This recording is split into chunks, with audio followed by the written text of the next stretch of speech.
Hi YouTube family, C4C Naturally here, and I'm back with another video. And today we're talking about tips to maintain and grow fine 4C hair. So today my hair is wrapped because I didn't have time to do it. I haven't done it all week. It's been in 8 big bantu knots, and yeah, so one of the styles I like to do when I don't have time to do my hair or I don't feel like it, just throw on a nice head wrap or a hat, and that's what we're doing today. So let me get right into the tips. So number one, if your hair is fine, and when I say fine, I'm talking about the individual strands of hair. Now, like the official definition, if your hair, like if you pick up a single strand of hair and it's thinner than a strand of thread, then your hair is considered fine. And my hair is extremely fine. So it's like we have to, you know, be clear on the difference between fine hair and like the density. Like the density is how much actual hair you have on your head. So if your hair is sparse, it could be sparse and fine, but it's not necessarily sparse if it's fine. You could have a full head of very thin hairs. So what you have to understand is fine hair is a lot more likely to split. And when your hair splits, that could travel up the shaft. It doesn't look good, and it becomes difficult for you to retain length. So what I like to do to avoid that is I oil my ends. And I find that that helps protect the ends from the elements, and it helps infuses it with minerals and vitamins, and it keeps it healthy, shiny, and it prevents the split ends. Some people like to use Vaseline. You can do that if that works for you. But I find grease and Vaseline leads to product buildup on my hair, so I like to stick with all natural oils. Okay, number two, if your hair is truly very fine, you actually might experience a lot of breakage in protective styles. So a lot of protective styles require you to braid the hair down first. And I had a whole video on why protective styles might not be working for you. There's a whole lot of issues with protective styles, especially if you're using fake or added hair that could cause breakage if your hair is fine. Now, I'm not saying protective styling is bad. If you're only using your own hair, it could be a lot better. But in general, if your hair is very fine and you've been trying protective styles and you're not seeing any length, you might want to try something different. And what I would recommend is low manipulation styles instead. So my favorite low manipulation style is a braid out. After I wash my hair, I just braid it up, and I usually leave it in for like at least 3 days. And again, like it's quarantine right now, so it's super easy to do that. But you know, throwing on a hat like this or wrapping it up, easy way for you to go on about your day while your hair is still in those braids. And then I wear it out, depending on what I'm doing, anywhere from like 2 weeks at a time for up to a month. Sometimes longer than that. But during that whole time, I'm oiling my hair. I oil my scalp. I use my growth oil, and then I oil my ends also. So I use lots and lots of oil, and that helps, you know, prevent splitting, and it just helps maintain the style. Number three, if your hair is fine, there's a good chance that it actually will tangle more easily. So, and that's one of the issues that I had when I used to protective style and like twist. My ends would get so tangled that like let's say I left twisting for like a week or 2 weeks.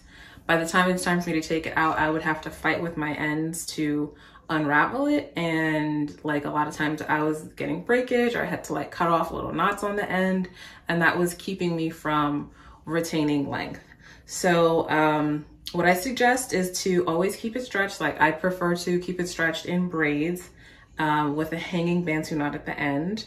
That works best for me. And pay attention to your ends. You know, keeping it, your ends especially have to be kind of set in a way that's going to prevent tangles. I like to do the hanging bantu knot because that doesn't require anything additional.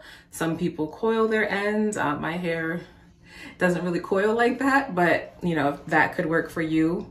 Maybe you have hair that coils, or you have like a little bit of a looser texture, that could work for you. Another good method is to use like small perm rods or rollers on the end. Now that's fine too. I prefer the hanging balancing knot just because it doesn't require anything additional, but it's all the same concept. That's gonna keep your ends stretched, like very ends of your hair stretched, and that's gonna prevent tangles. It's also gonna make your style look better. Number 4. So if you have very fine hair, especially if you like to do braid outs, twist outs, etc., you might be tempted to pick out your hair with a hair pick to make it look fuller. But again, your hair, because it is fine, it's going to break more easily. So avoid that temptation. Like, I almost never pick my hair. I fluff it with my hands, or I just let it expand as time goes on. But constant picking at your hair can actually lead to breakage, especially if you're using a metal pick. Really, any hair tool can do that to you, but especially the metal picks, it can lead to breakage. So avoid the temptation, fluff with your hands, let it expand naturally, or, you know, do it very infrequently. And the last thing I'm going to recommend if you have fine hair is to use a strengthening treatment. So again, fine hair, because of the nature, it's more likely to break, more likely to split. So there are some things that you can do to prevent that. My favorite thing to do is actually henna treatments. I don't do them that often. I usually do it before I plan to straighten. But what's nice about henna is that it's natural. I just prefer, I feel more comfortable when I'm using things that are natural. I don't have to worry about chemicals and cancer and all the crazy things that could come with anything that's not natural. So I love that it's natural. It's one of the few things that will actually permanently bind to your hair and make it look and feel thicker. So it's actually going to give you long-term results in thickening. It strengthens your hair, and it prevents breakage. So henna is going to leave true henna is going to leave a little bit of a color deposit every time you use it. You know, that's, I guess, just your preference. You can you know, do a process with henna and indigo to keep your hair black if that's what you want. There's also, I guess, cassia, which is not exactly the same. It has some similar elements. It doesn't have that color release though. You can do that if you want to keep your hair color as it is. I'm fine with the little color deposit, so I just use regular straight henna, and I find it's really made a big difference in strengthening my hair and preventing it from breaking. So another thing that you can do, and this, I feel like this is not as popular anymore, but a semi-permanent hair color, what do they call it? Like rinses. So those, they're kind of similar to henna. They don't last forever though, but it will bind to your hair, make it thicker, and help prevent breakage. So it's like I guess a fun way to get color. It's not gonna damage your hair. It's actually gonna make it thicker and like prevent breakage. They also sell these in clear too. If you just want to get the benefits of a little bit thicker hair and helping with breakage, you could use a clear rinse or what they call semi-permanent color. So those are my tips. I know if your hair is fine, sometimes it feels like it takes forever to grow, or it won't grow. There's so much breakage, it's hard to deal with, but it definitely can be done. You just need a little bit of patience, and you need to learn your own hair. So I hope that this helps you. If it did, please like, share, and subscribe. Thank you so much.